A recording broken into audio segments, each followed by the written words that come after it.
já pedi para você me controlar, literalmente.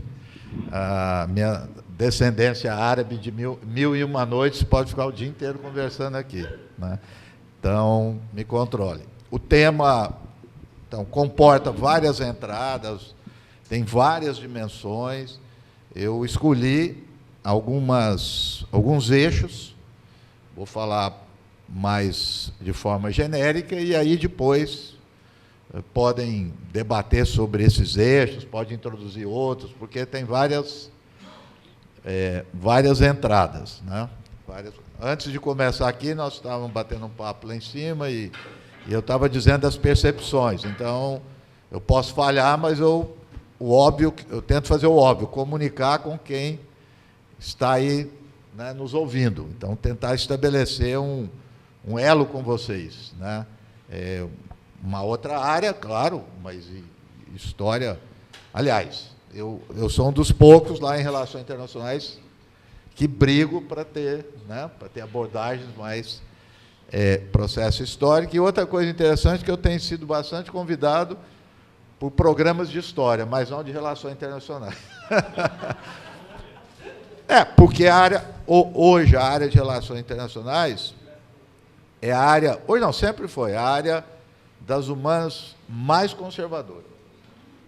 É a área que se investe mais internacionalmente, e por isso mesmo, mais conservadora, né? Tem um propósito isso, né? Depois a gente pode conversar sobre isso, mas nenhuma área aqui, não é só no Rio, em São Paulo também, tem discutido. Eu tive recentemente no Congresso Brasileiro de Ciência Política, devia ter 50 mesas, mais ou menos. Só a minha que discute o Gaza, né? Então, parece, eu digo, daqui 40, 50 anos, até menos, alguém olhar para esse momento, parece que não tem genocídio, né? E muita gente que fala de direitos humanos, dá aula, tudo, mas não aborda o tema, né? Então, isso tem uma relação de poder, óbvio. Não é gratuito isso, né? Quer dizer, é uma coisa que estabelece. E não é por acaso também que as universidades de elite, vamos ver o outro lado também, os estudantes das universidades de elite nos Estados Unidos ocuparam centenas de universidades protestando contra a atitude que vinha das suas direções. Quer dizer, chegou a ter algo inédito, demissão da reitora de Harvard, porque ela se recusou a punir 2 alunos que criticavam Israel, né? Ela foi demitida. Então, obviamente, França tem muito movimento, Inglaterra, então, as universidades, de onde parte a agressão a Gaza, né? As universidades dos países de onde parte a agressão a Gaza estão protestando. Isso também é um outro elemento, depois a gente pode discutir, que essas sociedades divididas, né? Ou pelo menos divididas em relação ao governo.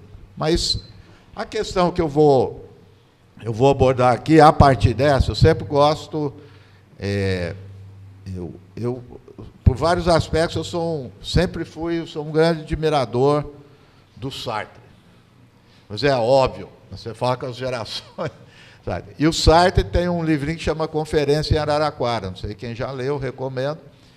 E essa conferência, como é que foi feita? O Sartre diz assim, enviem perguntas. Era a USP que estava organizando, e o Sartre diz, enviem perguntas. Enviaram perguntas, ele escolheu uma, e era de um professor, que depois eu fui aluno, Fausto Castilho, que era de Araraquara. Aí ele não foi para a USP, ele foi para Araraquara. Mas o fato é que começa eu gosto da ideia de fazer uma palestra toda a partir de perguntas, né? Ou de uma pergunta-chave, e a partir dessa pergunta-chave nós vamos abrindo caminhos. E uma pergunta que eu me fiz e me faço. Ou seja, eu vou tentar responder a essa pergunta, mas já vou dizer que ainda não estou satisfeito com a minha resposta. Quer dizer, a gente está elaborando. A questão é o seguinte, nós, dia 7 de outubro, um grupo de palestinos, Hamas e outros grupos e não organizados, entra dentro do território de Israel e matam por volta de 1.000 e tantas pessoas, alguns militares e outros civis. E aí tem início o que se denominou, mais formalmente, a guerra em Gaza. Em primeiro lugar, quando isso acontece, logo na sequência, bom, eu, antes mesmo de estudar academicamente a questão palestina, eu sempre tive esse tema, e muita gente se engana, não é porque sobrenome árabe, né? Porque da minha família era o meu pai e um tio meu, acho que os únicos que defendiam a Palestina, porque eram de esquerda. Então, já começa por aí, a questão palestina é uma questão de esquerda, não quer dizer que necessariamente que é questão árabe, né?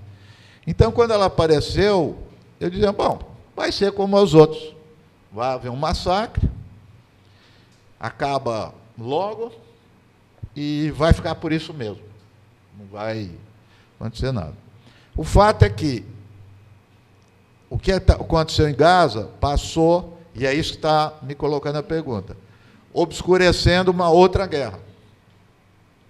Então, tem uma outra guerra na Europa, envolvendo grandes potências diretamente, guerra da Ucrânia, e essa guerra passou a ser obscurecida pelo que está acontecendo em Gaza. Isso é um fato. Aí que vamos tentar pensar sobre essa pergunta, por quê? Por que está acontecendo isso? Então, no primeiro momento, eu entendo, e também uma questão que eu colocava, quer dizer, tanto a Rússia como a China, por exemplo, e outros países, são grandes aliados de Israel, sempre foram aliados de Israel, né? Então, eu diria, olha, não vai acontecer nada. E isso não foi bem assim, e as coisas mudaram. Mas, antes de começar, a gente tem que localizar no mapa, né? Então, nós estávamos procurando que eu queria Gaza no mundo, né? Que é isso aqui, né? Gaza tem 36 quilômetros por 12. Até estava conversando, o máximo de extensão de Gaza, de largura, é 12 quilômetros. A ponte Rio-Niterói tem 13. Então, nós estamos falando dessa região que se tornou uma questão central na política mundial. Portanto, a questão geopolítica clássica não funciona, não é tamanho de território, não é tamanho de população, 75% da população em condições miseráveis, né? Um território cercado por terra, mar e ar, não entra nada, absolutamente nada em Gaza, não é de 7 de outubro, já antes, desde 2010, 2009, 2010, né, que Gaza está Gaza está cercada, né? Controla a entrada de alimentos, a água é controlada, tudo, absolutamente tudo, né? Então, aqui Gaza. Então, por que será que isso daqui assume uma proporção maior, né? Só para dar um contexto aqui, então, 2 milhões e 300 mil habitantes, mais ou menos. Aqui, eu não sei, pode ser que já esteja atualizado, que é o site da Al Jazeera. Eles vão atualizando. 80% de edifícios estão danificados, 60% comerciais, 60% de residência, né? Quer dizer, uma série de notícias. A gente já sabe o maior número de crianças mortas, o maior número de mulheres mortas, o maior número de funcionários de organizações internacionais mortos, o maior número de jornalistas mortos.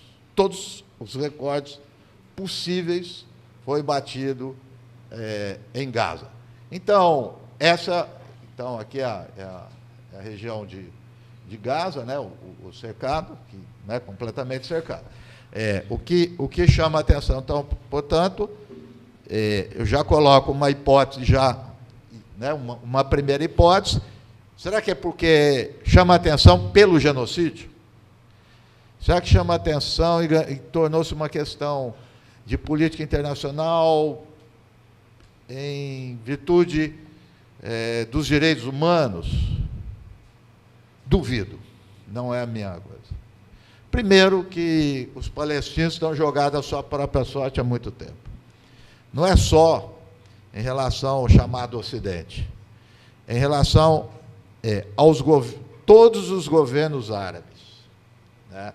em relação à elite árabe. Não estou falando do povo árabe, estou falando da elite árabe.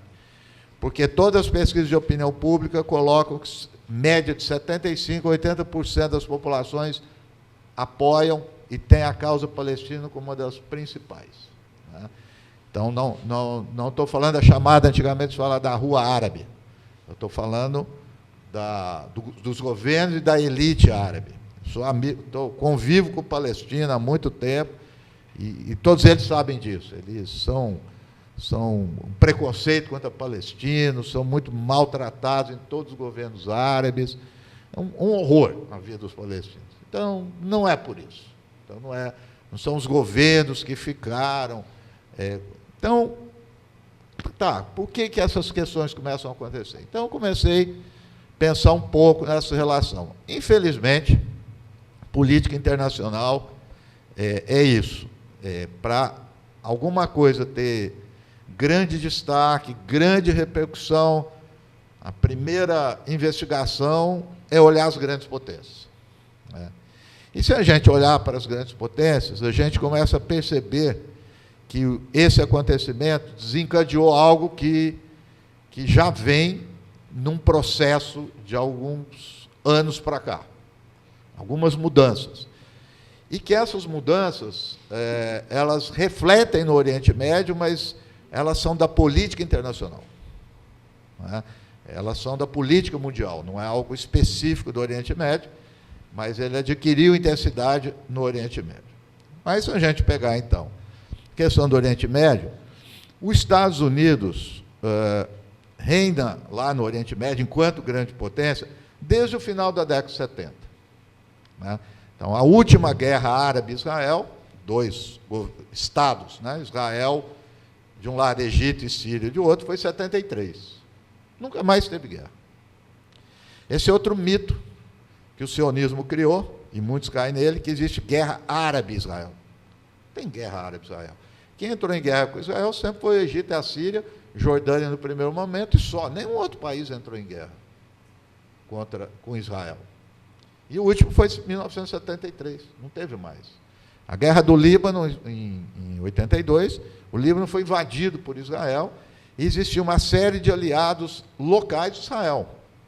O famoso massacre de Sabra e Shatila, que mataram mulheres e crianças, campo de refugiados, foi feito por libaneses, árabes, os falangistas. O Israel cercou, os falangistas entraram lá e mataram, né? Então não teve mais, e os Estados Unidos ficou. Já durante a Guerra Fria, a União Soviética, depois de 73, saiu de cena. Começou a sair de cena. Com a Guerra Fria, mais ainda. Então, os Estados Unidos, enquanto grande potência, ficou lá. Se a gente olhar nos últimos anos, algumas movimentações importantes. Uma primeira presença da Rússia na Síria, presença militar. Quer dizer, a Rússia, na Guerra Civil da Síria, a Rússia enviou, sua força aérea foi usada e foi o que, no final das contas, garantiu a manutenção do governo do Assad. Esse é um ponto. Isso aí já é sabido. Mas o que pouca gente nota é que a Rússia, em termos econômicos, se aproximou da Arábia Saudita e dos Emirados Árabes, né, os países do Golfo Pérsico, né? A Rússia e a Arábia Saudita determinam o preço do petróleo no mundo, da OPEP+. São eles que determinam. A Rússia tem um ótimo relacionamento com os Emirados Árabes, que é um grande produtor de petróleo. E, aliás, as monarquias do Golfo ali são, sim, da perspectiva ideológica, são extremamente autoritários, regimes de intervenção, tudo isso. Mas começaram, esse é um dos pontos que eu estou abordando, sair fora da órbita dos Estados Unidos, né? Só lembrar, Arábia Saudita, Emirados, Catar, tem bases militares americanas, são, assim, políticas muito articuladas, venda de armas, compra de armas. Para se ter uma ideia, depois do 11 de setembro, durante o 11 de setembro de 2001, a única delegação estrangeira que saiu dos Estados Unidos sem ser fiscalizada foi da Arábia Saudita, para ver o poder que eles têm, e mesmo assim, eles se recusaram a se afastar da Rússia após a guerra da Ucrânia. Então, quando vieram as sanções, né, contra a Rússia, a Arábia Saudita, aliás, aumentou as relações com a Rússia e os Emirados, tanto é que a Arábia Saudita e Emirados Árabes estão comprando petróleo da Rússia. Eles são grandes produtores. Por quê? Porque vendem no mercado e estão furando o bloqueio feito pelos Estados Unidos, que é onde tem, repito, base militar. Eu estou notando isso, para essa complexidade das relações de grande potência, potência regional. Eu estou entrando nesse tema, essa flexibilidade de ações, né? E só um parênteses, aí, aqui no Brasil, o Lula fala alguma coisa dos Estados Unidos, ele está saindo fora, para esse pessoal, da ordem mundial, né? E a Arábia Saudita, que não é nada de esquerda, pelo contrário, tem base militar e fura bloqueio dos Estados Unidos, sanções, absurdo. E o que os Estados Unidos faz com a Arábia Saudita e Emirados Árabes? Nada. Estou chamando atenção um pouco para esse ponto, depois a gente voltar. China é um dos maiores parceiros da Arábia Saudita e de todos os países do Golfo Pérsico. Já tem feito negócio com o Golfo Pérsico em moeda chinesa, e não mais em dólar. Então, estava lembrando, esses países do Golfo Pérsico não é só petróleo. Dos 10 maiores fundos de investimento do mundo, 5 estão lá, metade. Aliás, o Emirados que comprou aí, na Bahia Petrolífera, refinaria lá da coisa, e jogou deu pérola aos porcos, né? As joias do Bolsonaro, jogaram lá no chão, uma coisinha de nada, para ver o poder que eles têm. Então, ou seja, então, voltando aqui. Então, começam a aparecer essas mudanças, né? Em 2020, o Trump, em 2019, 2020, lança um plano que chama os Acordos de Abraão. Importante. Eu não sou daqueles que minimiza, acho que é um imbecil, de jeito nenhum. O Trump, não estou falando de concordar, estou falando de política. O Trump teve uma política para o Oriente Médio, o Biden não tem nada. Essa é a diferença. O que era o Acordo de Abraão? É formalizar, porque já havia, a aproximação de alguns governos árabes, Marrocos, Sudão, e aí Emirados, Catar e Arábia Saudita, de Israel. Então, os Acordos de Abraão. Que lançou lá, a Arábia Saudita ficou de fora, por várias razões que a gente vai voltar. Mas, enfim, então, essas coisas estavam já em processo. Em 2023, acontece um fato que eu acompanho isso, nunca li, ninguém ia imaginar. Por quê? A maior rivalidade no Oriente Médio é a Arábia Saudita e Irã. E, de repente, a Arábia Saudita e Irã entram num processo de distensão, e mais do que isso, mediado pela China. Nunca a China entrou num assunto do Oriente Médio. E esse é o assunto, porque a chamada tensão na região ficou entre essas linhas, né, das articulações entre a Arábia Saudita de um lado e o Irã de outro. Rebaixou isso. Tanto é que a guerra do Iêmen rebaixou, porque era a guerra do Iêmen, a Arábia Saudita massacrando o Iêmen também, deixou de acontecer. Então, esses fatores já vinham acontecendo, né? Então, portanto, a questão de Gaza veio a levar ao máximo tendências para uma ruptura no momento onde estava o Oriente Médio. Se a gente olhar entre 2011, da chamada Primavera Árabe, e 2023, né, isso aqui faz um período de mudança. 2023 vai mudar. Eu vou dar um exemplo. Em relação ao governo Assad na Síria. Os palestinos ficaram contra o Assad, até o Hamas. O Hezbollah com o Assad, o Iêmen desconectou de toda a luta. Ou seja, estou falando isso justamente porque todas essas forças agora se convergiram. Os Houthis no Iêmen, o Hezbollah, Hamas e as milícias no Iraque e na Síria. Então, um momento completamente diferente. A questão palestina entre 2011 e 2023 sumiu, praticamente. Gaza teve, não nessa dimensão, mas teve massacre 2009, 2012, 2014, 2015, 2016. Só quem estuda e acompanha ficava falando, ninguém estava olhando mais para isso. Né? E nem as populações árabes. A questão deixou né, daquele potencial que ela sempre teve. Então, ela retornou após o 7 de outubro. Independentemente aqui do que aconteceu em 7 de outubro. Estou analisando as consequências. Né? E, ao que tudo indica, e eu concordo com isso, foi pensado pelo Hamas. Por quê? Um mês antes, Netanyahu vai para Nova York, se encontra com o Biden, e o Netanyahu, eu acho que isso eu tenho em comum com ele, a gente adora mapa. Ele vai lá e mostra mapa, então, o mapa de Israel inteiro, mas ele mostrou um mapa e uma coisa importante. Ele falou, vai ser um corredor econômico fundamental, que é o corredor que sai da Índia, Arábia Saudita, Israel, Europa. Né? Então, portanto, a Arábia Saudita era uma questão, fala de dias para aderir a esse plano, né? A Arábia Saudita se integrar. E com o ataque do Hamas, e é muito interessante isso, porque o Hamas atacou no dia 7 de outubro.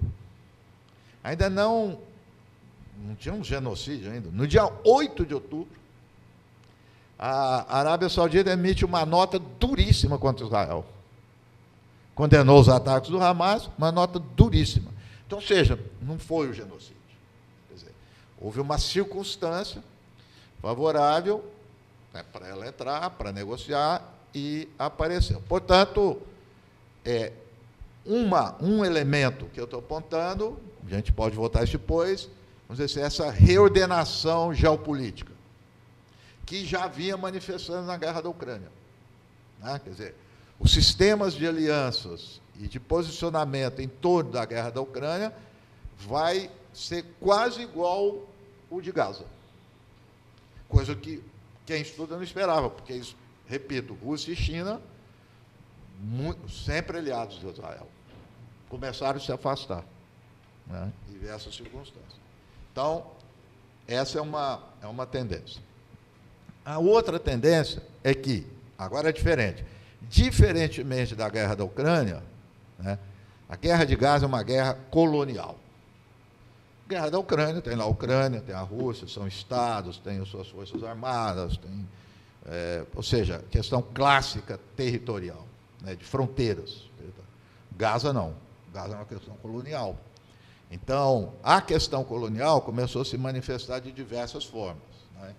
Então, e aí, o que eu me filio aí na interpretação da questão colonial é do chamado settler colonialism, né? Colonialismo por povoamento. Né? Se a gente olhar aquele mapinha famoso, vai olhar que Gaza os palestinos vão sumindo do território. Né?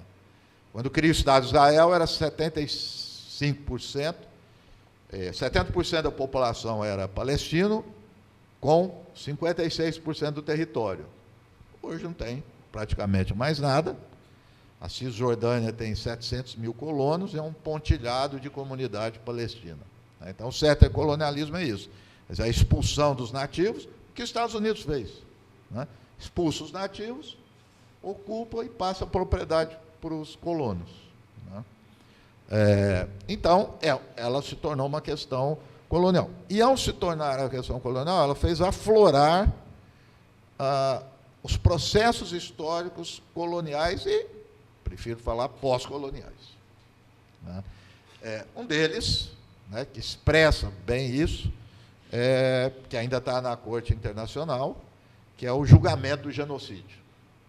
Em primeiro lugar, quem apresentou o processo de condenar Israel no genocídio foi nada mais, nada menos que a África do Sul, né, símbolo da luta contra o apartheid, e, portanto, né, com toda a autoridade para apresentar essa moção. Mas quando a África do Sul o fez, algumas reações interessantes. A Alemanha emitiu uma nota criticando a África do Sul e defendendo Israel. Quando a Alemanha fez isso, o governo da Namíbia emitiu uma nota, lembrando que a Alemanha havia feito, né, um genocídio na Namíbia. E outros países começaram a também se manifestar. Então, o sistema, vamos dizer assim, de alianças começou a se estabelecer, do que eu não gosto dessa denominação, mas, enfim, chamado Sul Global. Mas eu diria do mundo colonial, do mundo da periferia do sistema internacional, né, se articulando em torno da Guerra de Gaza. Né? América Latina, África, Ásia e tudo mais. Quase, né, todos esses elementos. E essa questão se tornou, né, vamos dizer, bastante forte na Rua Árabe. Né? Já vou falar da outra rua. Ou seja, a questão palestina, para além do nacionalismo árabe, é uma questão que une, né, a Rua Árabe, que ela é transnacional, ela estabelece um tipo de comportamento, né, que é uma identificação com a causa palestina. Só para ter uma ideia, a Arábia Saudita, que é o governo dos mais reacionários, nunca lutou pelos direitos palestinos, absolutamente nada, eu sei de tudo isso. 90% de pesquisa de opinião pública é contra, depois do 7 de outubro, fazer qualquer acordo com Israel. Né? Então, assim, a imensa maioria contrária. Então, nós estamos num momento que pode, vamos dizer assim, ter, entre aspas, tem o risco para quem está no poder, de outra primavera árabe, de outra revolta árabe. Ou seja, há um distanciamento das ruas e do governo muito, muito intenso em várias coisas, mas a questão palestina trouxe. Vou dar o exemplo do Egito. O Egito voltou a ter pessoas na Praça Tahrir, manifestações gigantes, desde 2012, quando houve o golpe, que colocou o ditador. Nunca mais teve manifestação. Tanto é que passaram a coibir as manifestações em favor da Palestina agora. Né? Então, é um gatilho para outras manifestações. E aí a gente percebe o governo do Marrocos é aliado de Israel. Muitas manifestações de Marrocos. O governo da Jordânia é tão aliado a Israel que ajudou a interceptar os drones iranianos que iam para Israel, junto com a força britânica. As ruas da Jordânia estão cheias e a situação está tensa. Então, assim, todas as sociedades árabes, a tensão voltou a se estabelecer entre a rua e o governo. Mas essa questão da rua e do governo não ficou só aí. Foi para a sua matriz, né? Que Estados Unidos e os países europeus. França, Alemanha, Inglaterra, né? E que mostrou a face repressiva, altamente repressiva, dessas chamadas democracias ocidentais. Quer dizer, desde a Guerra do Vietnã, que não tinha as universidades americanas com snipers. Não é só repressão, cheia de snipers contra estudante. Repressão violentíssima, violentíssima, e proibição de manifestação pró-Palestina. E nos Estados Unidos, boa parte disso, que foi para as ruas, que fez mobilização, foram judeus. Os jovens judeus que ocuparam as ruas. Né? Isso, outro dia até estava comentando isso, as pesquisas de opinião pública, já durante aí o governo Biden, mostrando o risco que o Biden estava correndo devido a essa parte do eleitorado mais de esquerda, do Partido Democrata, se recusar e votar, né, se fazer abstenção. Né? O cálculo chegava a 25% a 30% de um eleitorado do Partido Democrata. Né? Tanto é assim, em termos retóricos, porque não vai fazer nada, mas em termos retóricos mudou. O Biden não falava em 2 estados, agora a Kamala Harris está falando. Falou no debate que vai ter 2 estados. retórica, não vai ter nada. Quer dizer, o genocídio está acontecendo com ela. Ela é vice-presidente. Se não tivesse essas armas nos Estados Unidos, não estaria acontecendo. Mas ela mudou a retórica porque quer ganhar um eleitorado. Claro, isso é em resposta a um movimento político. Né? A Alemanha, repressão, eu acredito que foi o lugar onde está sendo mais repressivo em todos esses governos, é a Alemanha. Eu vi imagens e tem notícias de prendendo adolescentes que estavam com a camisa da Palestina. A Alemanha prendendo. Então, ou seja, mostrou de um lado também essa face, né, da mobilização da sociedade, e de outro, a adesão, e isso que chama a atenção também, a adesão irrestrita às ações de Israel. Que são aliados de Israel, todo mundo sabe, mas é um genocídio, não é mais uma ação pontual de Israel e tudo que sempre foi isso. O que chama a atenção, por sua vez, depois eu posso conversar um pouco, mas eu só repito que eu estou apontando tendência, e aqui eu tenho divergência com algumas interpretações que dizem que, quer dizer, que o sionismo domina esses estados. Quer dizer, o lobby israelense, na Inglaterra, nos Estados Unidos, na Alemanha, faz com que esses estados tenham essa política. Eu não concordo com isso. Quando saiu, é o livro mais famoso sobre isso, que é o Mearsheimer e do Walt, que não são de esquerda, fizeram um livro sobre o lobby israelense nos Estados Unidos, os dois professores de Harvard. O Chomsky fez uma resenha de 3 páginas só. Ele não escreveu mais, infelizmente. E nessas 3 páginas ele diverge. E eu me alinho com essa interpretação do Chomsky. Quer dizer, os Estados Unidos se servem de Israel. Na verdade, Israel faz a política dos Estados Unidos. Na verdade, Israel cumpre uma função, essa função para os Estados Unidos, para a Inglaterra, para a França, para a Alemanha, que é a extensão do imperialismo ocidental, e não o inverso.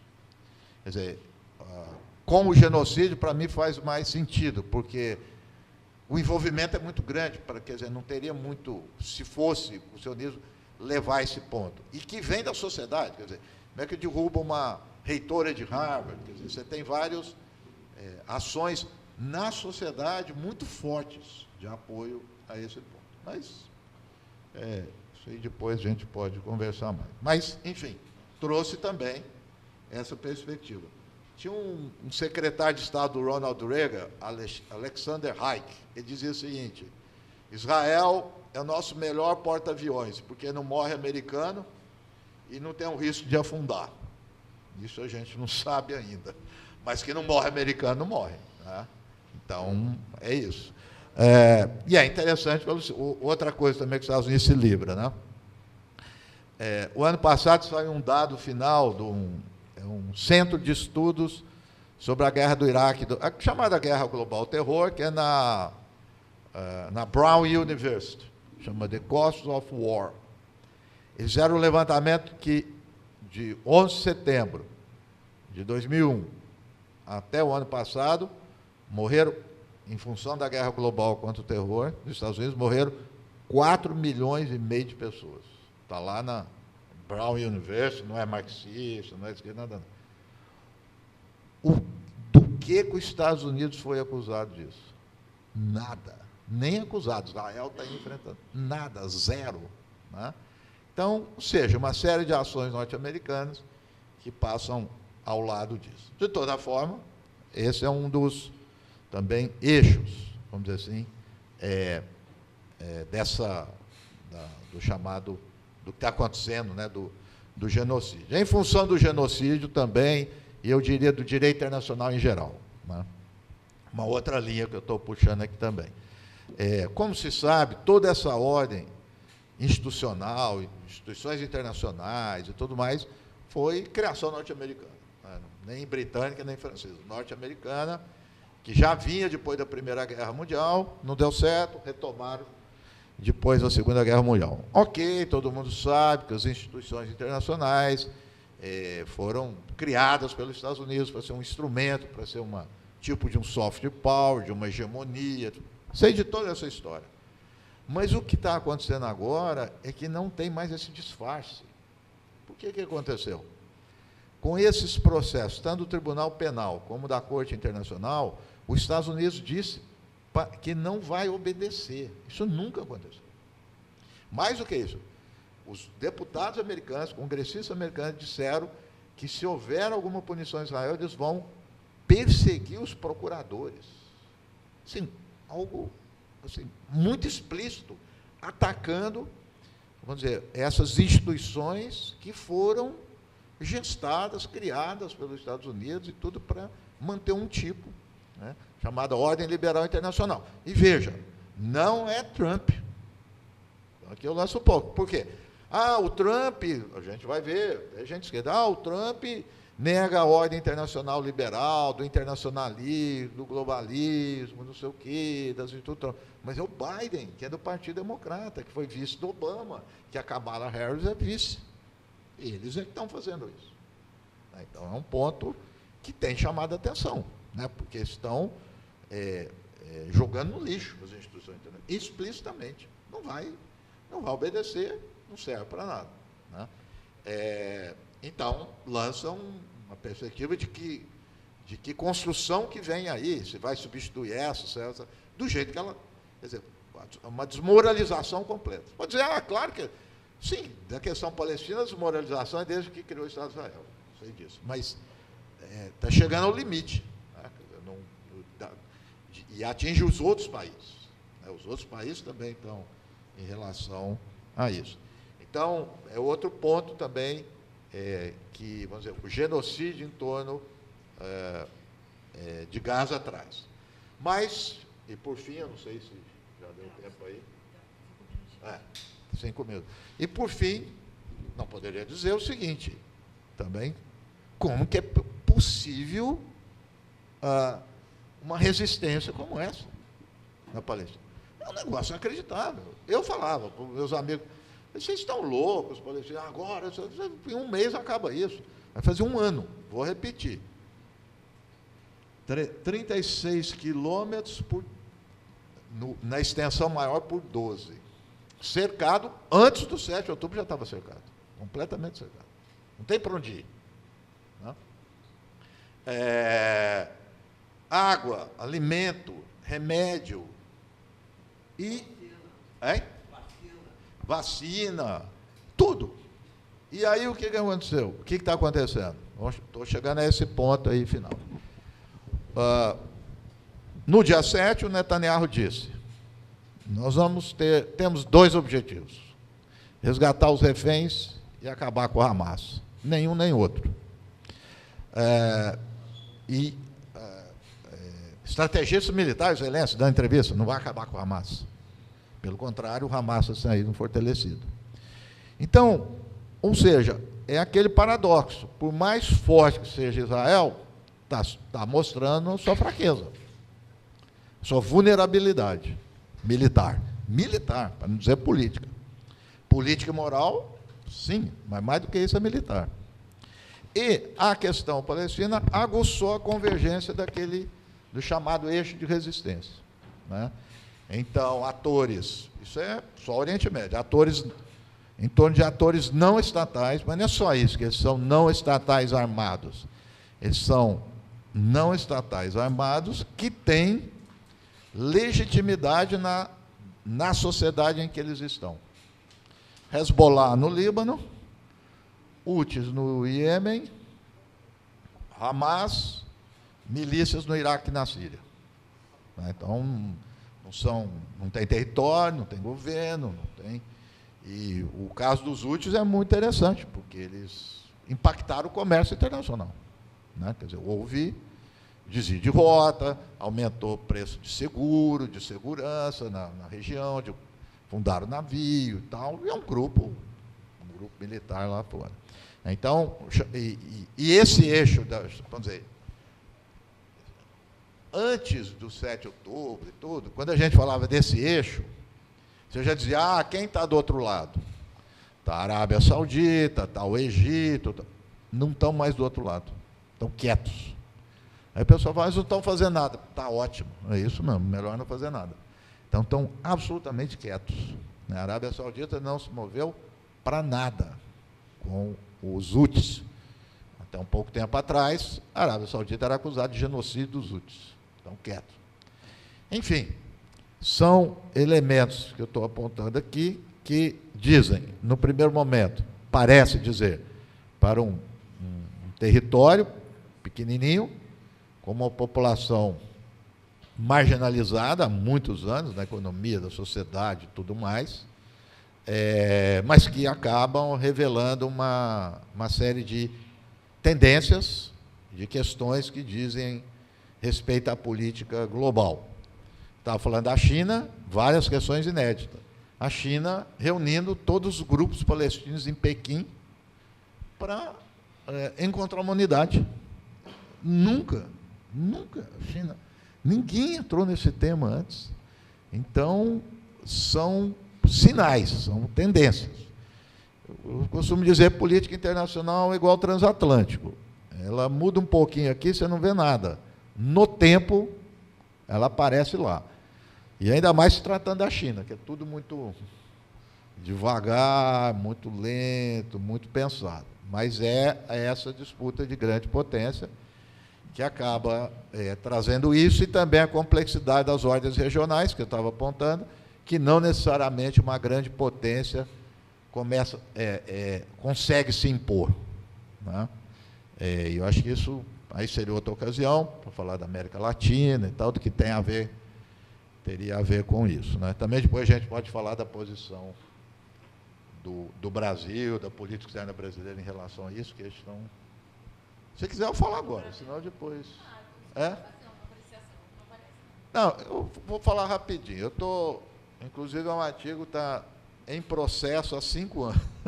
Não, estou fazendo um balanço, orientado meu, sobre a política externa brasileira de 2002 para cá em relação a Israel, porque tem muito equívoco nisso. Antes do governo Lula, Israel era um pequeno parceiro do Brasil. Com o governo Lula e Dilma, os gráficos são em ascensão, comércio, tecnologia, compra militar, Ao mesmo tempo que tinha retóricas muito, muito fortes. Dilma chama embaixador, volta, Israel fala que o Lula é a favor dos palestinos, pura retórica, é isso que eu estou entrando nesse terreno. E a maioria dos artigos, estou fazendo levantamento, a maioria não, totalidade dos artigos no Brasil, dão peso para a retórica e não para a política material. Se dá para a retórica, ok. Chamou de anão diplomático. Tá, e o que a Dilma fez? Trouxe o embaixador. O que aconteceu na relação comercial? Nada.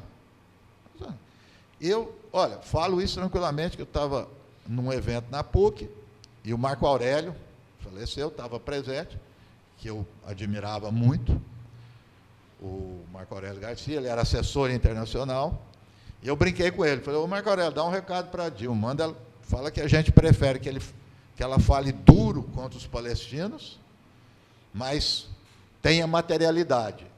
Né? E pode falar manso com Israel e corta a materialidade. Aí ele riu. Então, aconteceu isso. Você vai dizer, é tudo a mesma coisa que o Bolsonaro? Não, não é tudo a mesma coisa, de jeito nenhum. No que não é a mesma coisa, nós estamos chegando à conclusão. Por quê? A extrema-direita via a possibilidade, dentro do PT, que certos setores, sim, têm uma posição clara pró-Palestina. E o medo é que esses setores, por vezes, pudessem assumir preponderância. No caso que a gente analisava até 7 de outubro, era a figura do Marco Aurélio.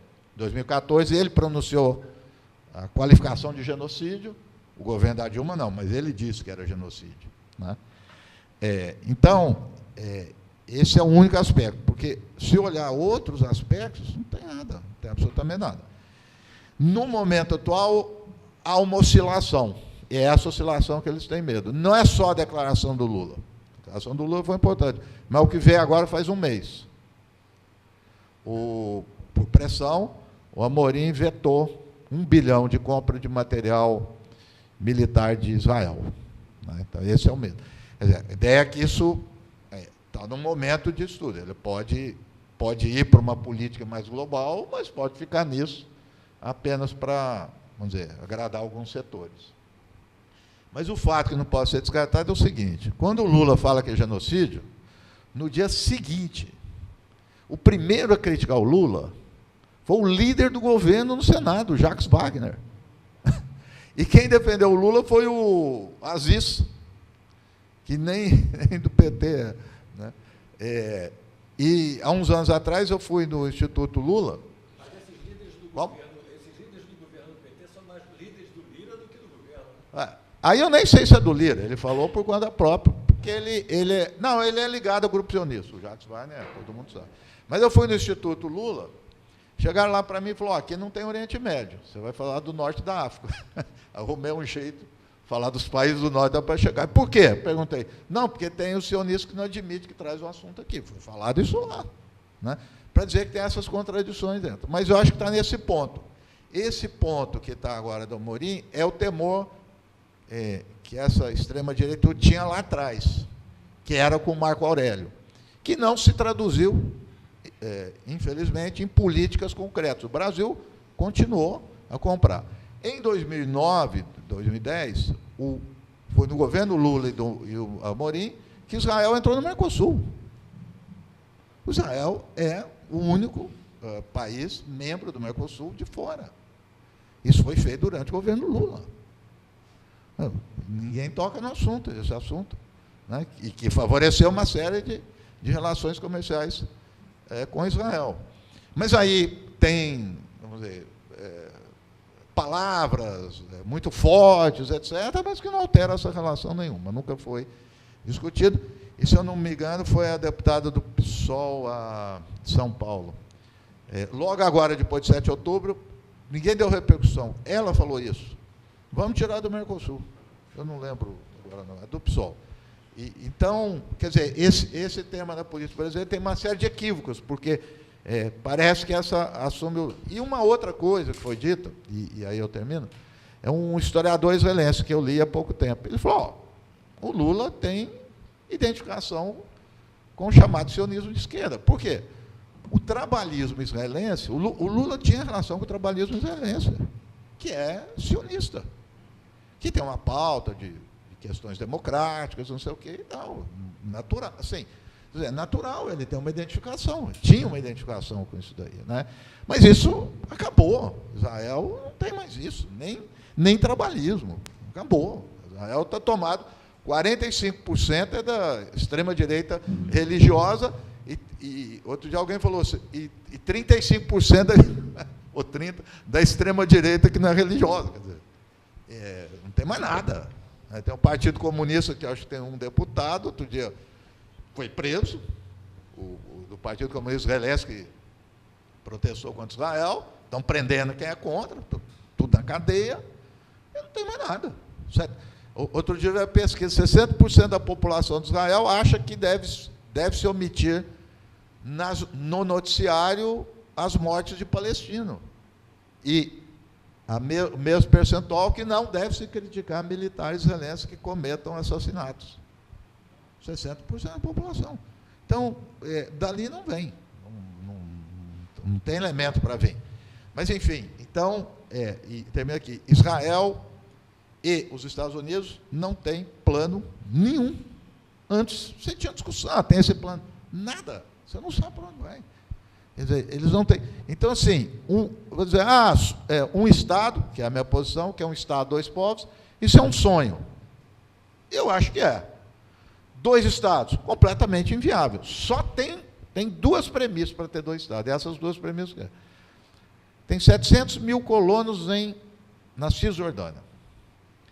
Quem que vai... Não é que conseguir tirar, quem vai se dispor a tirar esses colonos? Armados, é guerra civil. Quem que vai fazer guerra civil em prol dos palestinos? Você está louco? Ninguém, ué. E como é que junta Gaza com Cisjordânia? Vai fazer uma ponte aérea?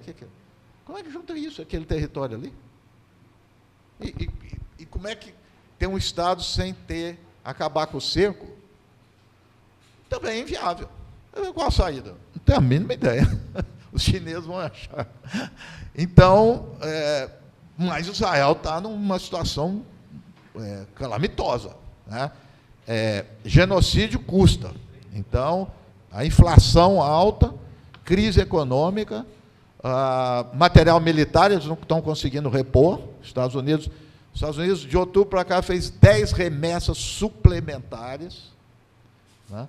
Ele não está conseguindo, para minimamente derrubar alguns drones iranianos, teve que ter ajuda norte-americana, britânica e da Jordânia, senão não conseguiria. Então, é uma situação, claro, tem ainda muita força militar, muito poder, não tem dúvida, mas uma situação muito difícil, vai a médio e longo prazo. E essa resistência desses palestinos, que é impressionante como é que vive uma situação. É um negócio inacreditável. Então, tem uma aluna minha que concluiu a tese de doutorado sobre Gaza. No dia 23 de outubro. Ou seja, já começou antes de fazer. E essa tese, a Isabela Agostinelli, porque quando ela começou a formular a tese, agora eu termino, né? A ideia era um pouco essa, não comentar, não era abordar os ataques militares de Israel, não era isso. Era abordar Gaza em tempos de paz. Gaza em tempos de paz é um inferno, né? Então, ela agregou o conceito de necropolítica para ver da morte diária, porque morre, e muita gente, e vive mal, e aumentou o suicídio, tudo, fora sem ataque militar. E por que a gente chegou a isso? Para dizer que quando tem um cessar-fogo, não é o paraíso, é o outro inferno. Quer dizer, então, eles vivem, a resiliência vem daí, porque eles já vivem isso há muito tempo. Piorou, mas conseguiram, pelo menos, sobreviver com essa história. Então, portanto, Israel teve um general americano que falou algo que o general, às vezes, tem umas... O brasileiro, não sei, mas os americanos, às vezes, tem umas coisas interessantes. Ele disse assim: nós nos demos mal no Vietnã, pulamos fora. Demos mal no Iraque, pulamos fora. Demos mal no Iraque, no Afeganistão, pulamos fora. Israel não tem como pular fora, Palestina lá dentro, os palestinos estão lá. Então, o que eles vão fazer? Eles têm que ter uma política para isso, se não tiver, vai conviver com isso que a vida inteira tem que fazer esses ataques e fazer morte e tudo. Então, um grande dilema. Ou seja, tentei assim, apresentar de forma geral essas linhas aí, né? Não entrei especificamente na questão palestina, mas posso fazer também, a questão interna dos palestinos, de Israel, mas acredito que tem muito pano para manga aí. Obrigado.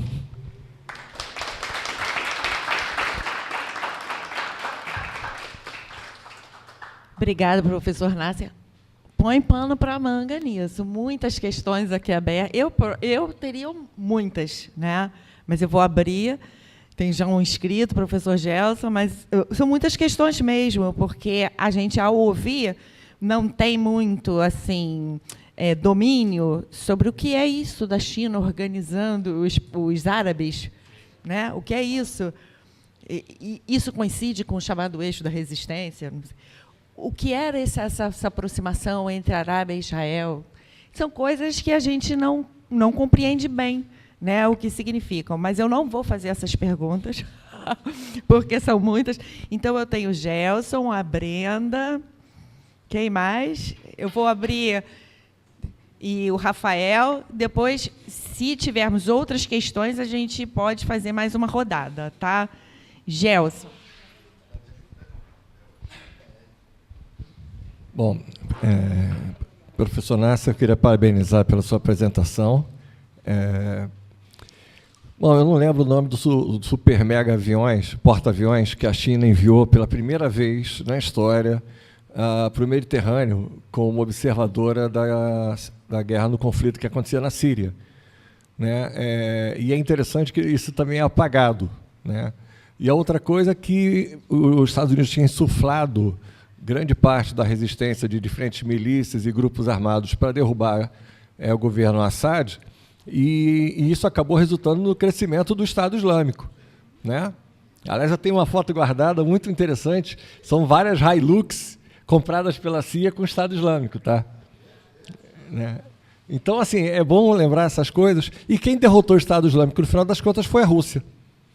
Não. E aí...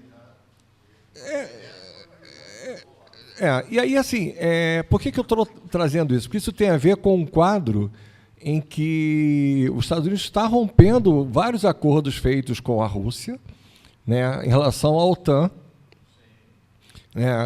E aí, assim, isso vai culminar com o golpe de 2014 na Ucrânia, em que você tinha um governo legitimamente eleito, que era pró-Rússia, mas que mantinha relações econômicas, políticas com o bloco europeu.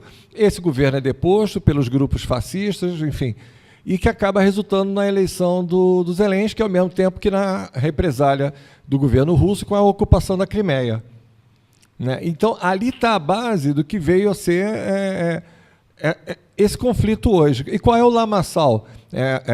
O OTAN resolveu apostar esticar a corda ao máximo, junto com o Zelensky, de que a Rússia não entraria em conflito. E eu lembro que o governo russo emitiu vários alertas, olha, com a participação da Ucrânia no bloco europeu é possível, União Europeia é possível, mas OTAN não dá, já passou do ponto.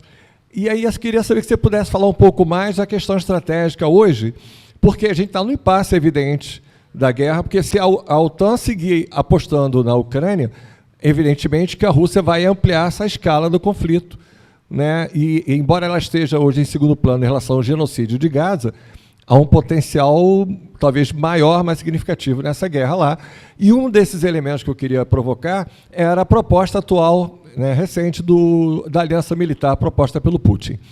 Uma segunda questão, eu falei do genocídio em Gaza, e é evidente que isso, embora não tenha sido exatamente uma novidade, mas a dimensão, a escala que isso está tomando, é uma proporção que hoje está afligindo o mundo inteiro. Né? Então, isso realmente está incomodando, né, revirando estômagos. E, ao mesmo tempo, vive uma encruzilhada.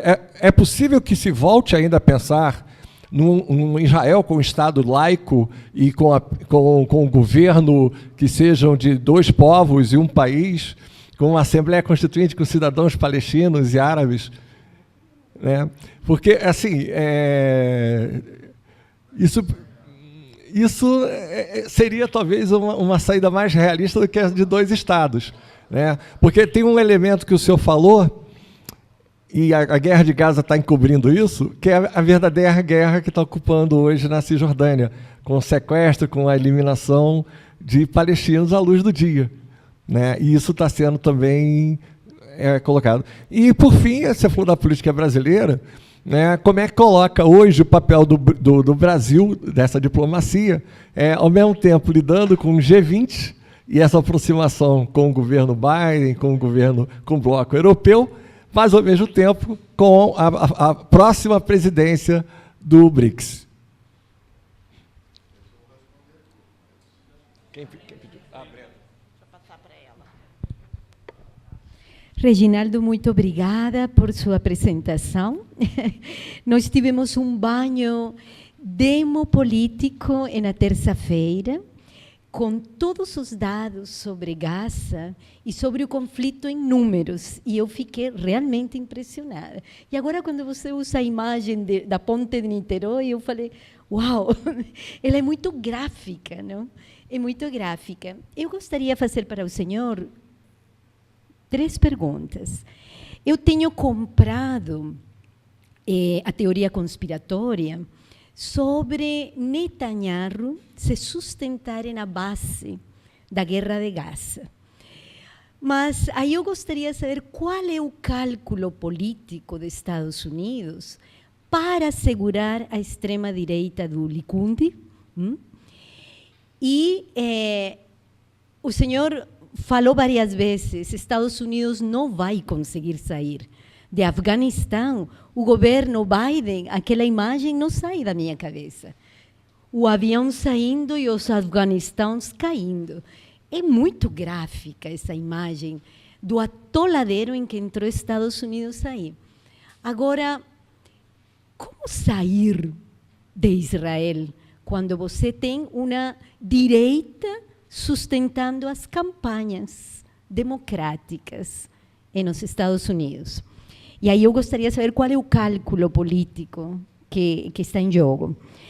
A segunda teoria conspiratória que eu comprei é sobre a questão do papel da Rússia. O senhor falou muito bem sobre a China articulando uma resistência. A gente sabe, mas que Oriente Médio nós estamos falando do Sudeste Asiático, na potência do trabalho, e o Pacto de Abraão foi isso. A gente sabe que o Pacto de Abraão puxa para uma realocação das forças econômicas do Sudeste também, não? E a intervenção árabe aí. Aí, minha pergunta concreta é, e a Rússia? Qual é o cálculo da Rússia nisto? Ligado com Ucrânia, claro, não? E a terceira, que também eu comprei, que é outra teoria conspiratória, eu ando comprando muita coisa por aí, é o Brasil. Qual é o jogo político de um Brasil que se coloca, vira e mexe, intermediário em Ucrânia? E o silêncio pragmático sobre Israel, a não ser a discussão do povo palestino sofredor, que esse é mais Kamala Harris. Ou seja, nós vimos o debate e a questão de Israel é, coitadinhas as criancinhas de Gaza, nós temos um espírito humanitário, não podemos continuar. Mas nada de materialidade concreta para frear e para colocar. E o Brasil? Essa intermediação do Brasil, como o senhor coloca, não? E fecho só com o último grupo formado no Senado de evangélicos sionistas cristãos retomando a política externa brasileira com relação a Israel, que foi em 2011, que foi em 2014 e que se colocou no governo Bolsonaro. E eu não vejo nenhum recuo em essa ofensiva sionista cristã.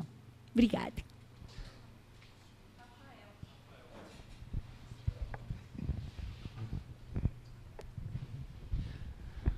Professor Reginaldo, obrigado pela excelente conferência. A gente estava conversando um pouco, né, lá na sala antes de virmos aqui. A Cristiane tocou no ponto da questão do terrorismo, né?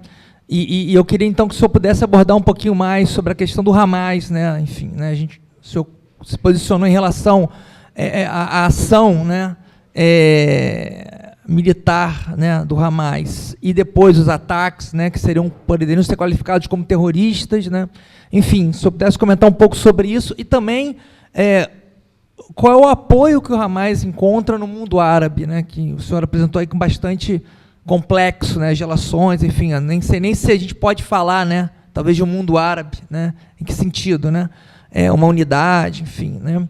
E uma outra questão que eu queria colocar, que eu já tinha feito na mesa de terça-feira, que a Brenda se referiu, né, porque eu acho que as falas, elas se colocam, né, se dialogam bastante, que é, enfim, né, diante dessa dramaticidade que a gente está vivenciando, presenciando, enfim, né, qual a avaliação do senhor o futuro de Gaza, né, porque, enfim, né, é uma ação colonialista clara, né, assim, Gaza vai existir, né, enfim, um elemento que, enfim, me inquieta bastante. Se eu pudesse também comentar, eu agradeceria muito.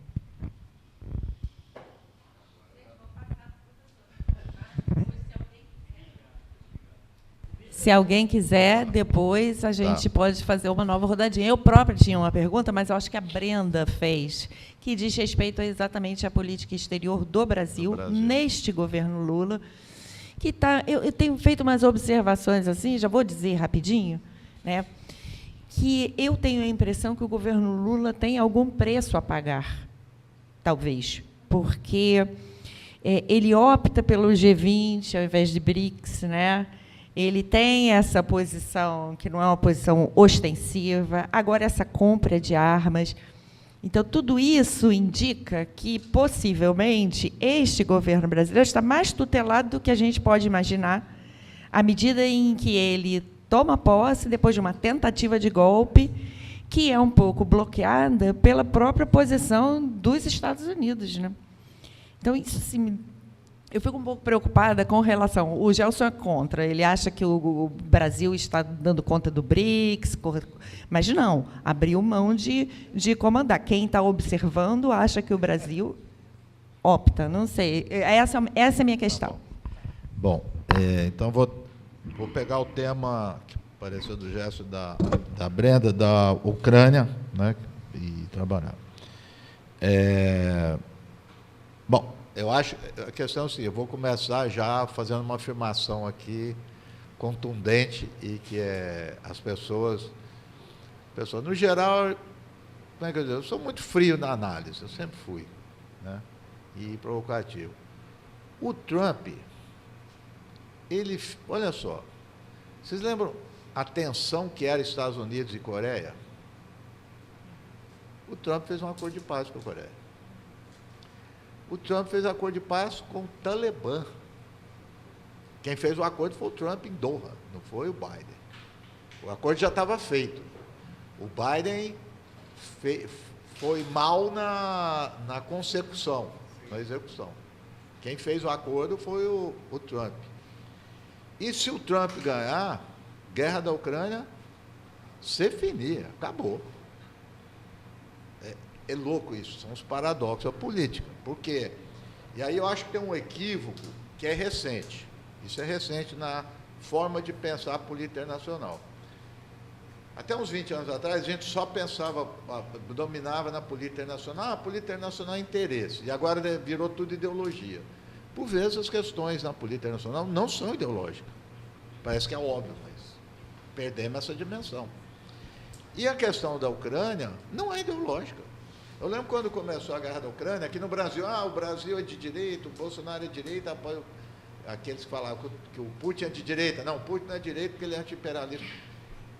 Não tem essa. É uma coisa de território que você falou a questão da OTAN, havia um acordo tácito ali, o Kissinger era contra isso, o Mr. X, que escreveu lá a doutrina da contenção, também era contra, não era nada de esquerda. Então, o que eu vejo é o seguinte, a Ucrânia é uma questão, claro, revela tendências internacionais, as consequências, ou seja, não a guerra em si. Quando vem as sanções americanas, os Estados Unidos puxou para o máximo de sanção. Nunca houve isso na história, em termos de número de sanções, de intensidade e de extensão. Até então, o Trump era o campeão das sanções, o Biden deixou ele longe. Né? Então, as consequências. Quando vai nas consequências, eu acho que aflora algo que já estava existindo. Você que é da área econômica, quer dizer, o mundo não é o mundo europeu mais, é óbvio. Quer dizer, a Rússia vai indo bem, melhorando a economia, com essas sanções. Isso é um negócio de louco, isso. Quer dizer, a Rússia cresceu com as sanções. Por quê? Porque tem esse outro mundo. Entendeu? Então, esse outro mundo agora vai estar no Brasil. Que eu acho, aí eu vejo um pouco você, eu acho que o Lula nunca deixou de ser realista. Nesse sentido, eu acho que ele é cuidadoso, porque o terreno não é brincadeira, onde entra. Não é brincadeira esse terreno. Então, ou seja, ele foi nas tendências. Ele está nas tendências. Quer dizer, o cara fala, não, o Lula está rompendo. Não, 2/3 dos países do mundo têm a posição que o Lula tem. Guerra da Ucrânia. Condena a invasão e é contra a forma pela qual os Estados Unidos estão conduzindo. 66%, 70% dos países do mundo estão assim. Ele está com a maioria. A maioria dos países do mundo tem essa postura, se afastar dos europeus. Então, ele está de acordo. E ele, ao fazer isso, ele adquiriu uma representatividade. Quer dizer, o Lula tem uma representatividade, gostando ou não, nesse mundo do sul global. Ele tem. Quer dizer, é fato, porque o fato dele ter é como que os outros o reconhecem. É o reconhecimento. Não não é teórico, é prático. As pessoas reconhecem que ele tem a voz, os gostando ou não, ele tem. Então, eu acho que ele está agindo nisso. Eu não acho. Veja, quem preside o BRICS é a Dilma. Então, tem peso nisso. Tem peso nisso. Quer dizer, tem peso o quê? A China colocar. A China que manda o BRICS. Então, depois da guerra da Ucrânia, a Rússia está, vamos dizer, é um adendo da China. Né? Com todo respeito ao Putin, mas é um adendo da China. Então, veja, os Estados Unidos. Olha, você vai dizer que eu estou elogiando muito o Trump, eu estou com medo aí. Mas veja, o Trump está certo. O Biden jogou a Rússia, em termos geopolíticos, o Biden jogou a Rússia nas mãos da China. Ele tem razão, ué. Eu conversaria com o Putin, claro. Óbvio que ele tem que conversar com o Putin. Quer dizer, o Biden jogou, agora ele é da China. Tinha que trazer ele para o lado, se ele quer confrontar a China. Ou traz um ou traz outro. Jogou os dois do mesmo lado. Né? Então, já vou nesse ambiente. Então, eu entendo que o Lula está... Israel. Vamos fazer o inverso. Eu também já critiquei o Lula, xingo ele de vez em quando, mas há algum outro país no mundo que tem sancionado Israel? Nem a China nem a Rússia chegaram a isso. É preciso ter cuidado. Então, o Brasil que vai sancionar? Claro que não. Então, esse 1 bilhão, para mim, já está de bom tamanho, que cortou. Vamos tentar ganhar mais, pressionar e tudo. Mas não é... Agora, isso leva a uma outra questão, que eu estava dizendo. Israel tem uma política no mundo que é muito eficiente. Então, quando a gente, nesse artigo que nós estamos escrevendo, nós estamos falando isso. Quando fala Brasil e Israel, só olha do lado do Brasil, tem que olhar do lado de Israel. Porque Israel é um dos maiores parceiros da Índia, a Índia é um dos maiores aliados de Israel. Israel trouxe uma série de países africanos para o seu lado, né, fora com os países europeus. Então, não é fácil. Não é fácil. É uma luta, e o Lula não é tonto de entrar nisso assim. Por isso que ele vai medindo. Então, diferente da Ucrânia, logo depois do 7 de outubro, o Lula se apequenou. E o Petro subiu.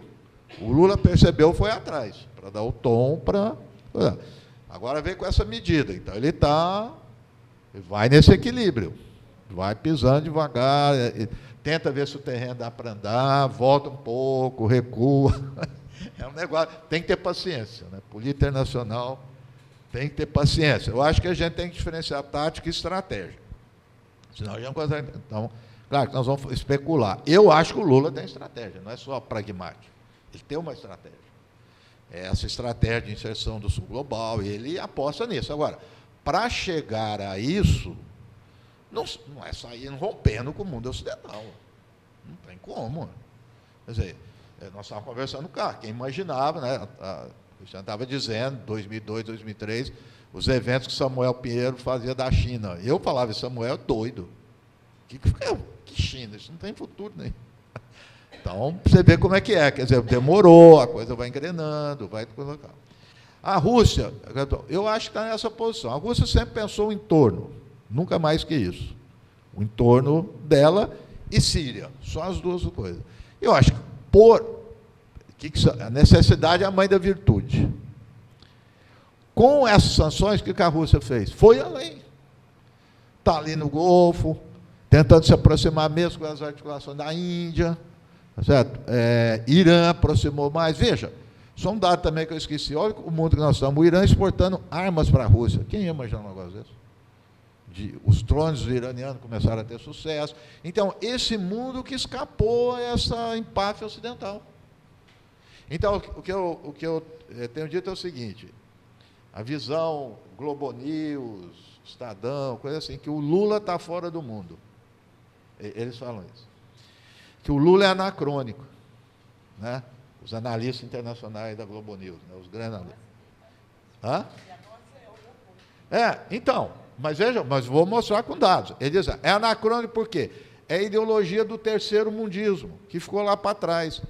Veja só, na época do terceiro mundismo, você tinha a ideologia e não tinha os meios. Quem era o Egito do Nasser, em termos de meio? Nada. O que era a Índia do Nehru? Nada. Hoje é o contrário, então hoje é muito mais concreto. Quer dizer, eles têm economia, têm recursos, têm capacidade militar, têm tudo. Quer dizer, das 10 economias do mundo, 6 são desses países que era terceiro mundo. Então, isso. Então, ela é muito concreta. Quem é anacrônico são eles. Quer dizer, por quê? Para dizer, quem está anacrônico são os Estados Unidos, achar que Estados Unidos, Alemanha, Inglaterra, França vão dominar o mundo, fazer sanções e todo mundo sai atrás. Adeus, não é mais assim. Entendeu? O Paquistão tentou sair, deram o golpe, está voltando, tem gente na rua lá do Paquistão, tem arma nuclear. É uma outra realidade. Por isso que eu falei da Arábia Saudita e dos Emirados Árabes. Emirados Árabes é desse tamanhozinho. Está lá, tem base militar americana e não está fazendo o que os Estados Unidos quer. Não vai romper com os Estados Unidos, mas não vai fazer o que os Estados Unidos quer. É essa a questão que agora é o momento. Entendeu? Arábia Saudita, a mesma coisa. Catar é outro. Tem lá, veja, chegaram, tiveram que fechar o Jazira em Israel, chamada democracia ocidental. Os Estados Unidos quase fechou Al Jazeera na guerra do Iraque e do Afeganistão. Eles estão ganhando a opinião pública internacional. Então, é isso. Quer dizer, esses países têm uma flexibilidade. Tem a Matia Sharin lá, o indiano, ele diz que é um conceito, não é multipolar, é multiplex. Porque não são polos mais desse tipo de... Você tem outras unidades, esses países pequenos, atores transnacionais, etc., que a coisa ficou mais difícil. Eu lembro na Copa do Catar, a Alemanha quis fazer bonito lá, uma ministra, que foi lá com o símbolo de... criticando o Catar, porque de homofobia, não sei o quê. O ministro do Catar falou, nossa, engraçado, nas reuniões que nós temos com o governo alemão, ela só elogia o Catar. Né? Então, assim, o Real Madrid, campeão do mundo, quem que patrocina o Real Madrid? Né?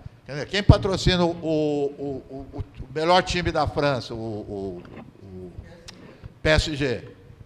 Quem patrocina, quem que dá dinheiro para essas universidades? Quando veio a revolta do 11 de setembro, viram lá, London School of Economics, tinha 2 milhões de libras mensais que o Gaddafi mandava. Essa elite. Essa elite árabe. Tem nada de eu falo muçulmano, islamofobia com muçulmano pobre. Muçulmano rico não tem islamofobia nenhuma. O sheik do Catar tem mais propriedade em Londres do que a família real. Aí é islamofobia com ele. Islamofobia com os pobres da periferia, com os refugiados e imigrantes. Aí sim. Mas com esses aí não tem, não. Então, esse é outro mundo que não chegou e que a guerra da Ucrânia aflorou. E agora, Gaza veio. A diferença da Ucrânia, que é isso, eu acho que a Ucrânia, por não ser uma guerra colonial, ser uma guerra clássica, por geopolítica pura, por interesse, igual o Trump, ela pode acabar. Ela tem vida curta. Reconhecer o status da Rússia em Donbás ali, ponto final. De repente a gente esquece. Gaza não tem jeito de esquecer. Porque é população. A população lá de Donbás é russa. Acabou. Eles se identificam com a Rússia. Qual o problema? Não tem problema nenhum. Não vai ter, como é que eu digo, instabilidade no sentido de revolta da população. Revolta popular. Não tem revolta popular. Entendeu? Gaza não. Gaza é diferente. E Gaza traz a questão dos atores transnacionais que você não controla. Aí é que está. Quem que você vai... O Iêmen vai estar... Os Houthis não são Estado. O Hezbollah está no governo, mas ali ele fala com nome próprio. O Hamas é uma coisa, e já falo do Hamas. E as milícias, quem são essas milícias? Você não sabe? Quer dizer, sabe para conversar e tal. Então, isso é mais difícil de controlar. Então, eu diria que a variável, vai concluir, ideológica, por exemplo, extrema-direita, eu estou com essa posição, não se aplica nas relações internacionais. Não vai entender. Não é por essa variável que eu vou entender. Então, a variável colonial, sim. Aí vai dizer, ninguém perguntou aqui, o sionista de esquerda. O Breno fala que não existe. Não é o Breno Altman, meu amigo. Mas não é que não existe, Breno. A questão é o seguinte. Não, já existiu. Não, tem um cara, por exemplo, tem um cara do seu lado. Aí você vai dizer, você põe uma agenda, uma pauta. Isso, estamos juntos. Isso, estamos juntos. Tá, aí chega Palestina. Não está. É isso. A esquerda é essa. Como teve, o socialista francês apoiava o colonialismo na Argélia, ué. O Partido Social Democrata Alemão, por que a Rosa Luxemburgo saiu? Porque tinha os caras que eram chamados de social imperialismo. Era o movimento de esquerda que defendia o imperialismo alemão, para repartir as riquezas entre os trabalhadores. Claro que tinha. Então, essa questão do sionismo de esquerda, ou de qualquer pensamento de esquerda, ela se arrebenta se trouxer a variável colonial. E essa que é a minha posição. Por isso que a variável colonial veio com tudo. Tá? E a variável colonial sai fora da Ucrânia, sai fora do Putin. Não é uma questão de razão de Estado, de geopolítica, que não é geopolítica no sentido clássico, é colonial. Então, eu acho que a questão Gaza é essa, que é uma outra dimensão. Claro, China, Rússia, não sei o quê, estão aproveitando disso. Não é porque eles têm um sentimento pela questão colonial, estão se lixando também. Aproveitaram um racha, uma fenda, uma brecha no sistema internacional e estão entrando nisso, estão entrando com tudo. Então, por isso que Gaza é mais sensível, é mais difícil de abordar e tudo mais. Hamas. Eu não acabei não falando do ator. Eu acho que é uma reação, porque logo depois de 7 de outubro, todo mundo queria saber do Hamas, e aí eu evitava. Então, acho que não pode evitar, obviamente. Não, veja só. Em primeiro lugar, o Hamas surgiu em 1987. Então, isso é importante. Porque ele surgiu no momento e depois adquiriu força depois dos acordos de Oslo. E por quê? Porque a autoridade palestina, né, que compõe uma série de facções, principalmente o Fatah, começou a aparecer como alguém que estava traindo a causa palestina. Com todo respeito ao Yasser Arafat. Não, é verdade, não estou sendo irônico, mas o Eduardo Said, na época, chamou ele de traidor, falou República de Vichy, que é a República Francesa dos nazistas. Ele chamou, ele falou isso. Ele falou, você está fazendo uma negociação, você vai usar a força, inclusive policial, do Fatah para reprimir o palestino. E está se vendendo a Israel. Então, o Hamas cresceu no momento de mudança de perspectiva de quem era o Arafat, que era o grande líder do Fatah, de gerações de palestinos, e ele captou isso, captou essa revolta, né, da intifada. E captou depois, no final, né, 99, 2000, a segunda intifada. Ao mesmo tempo, né, nós estávamos falando, mas você falou que não concorda, mas estudei muito e, se quiser, defino tranquilamente, ele começou a fazer ataque terrorista. Então, eu me filio o quê? Na análise que eu não analiso o ator, eu analiso o ato.